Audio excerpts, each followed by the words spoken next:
Some drama unfolding with the Bengals. WCPO-TV in Cincinnati is reporting a source close to Carson Palmer says the quarterback claims he'll never step foot in Paul Brown Stadium again and that he doesn't need to play for money. Apparently, he's a saver of reportedly $80 million in the bank, but he would play somewhere else for love of the game, as long as it's not in Cincinnati.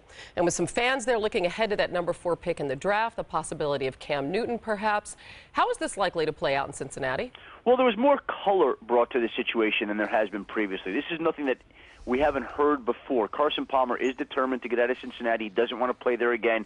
You heard some chatter over the weekend at the Combine that the Bengals actually would entertain the idea of looking into dealing Carson Palmer and moving on without him. Now, they do have the 4th overall pick, and if they were to trade Carson Palmer, with all the interest there would be from NFC West teams with Arizona, San Francisco, and perhaps Seattle, all in need of a quarterback, they could play those teams off one another and I think get back a number 1 draft pick in return for Carson Palmer. The Bengals then could arm themselves with 2 number 1s if they were willing to try to rebuild and reload and remake this franchise. Now, again, it's a question of whether the Bengals would want to go in that direction. They've been very stubborn in the past before. It's uncertain that they would do that now. But Carson Palmer does seem determined to force his way out of Cincinnati and to never again play for the Bengals.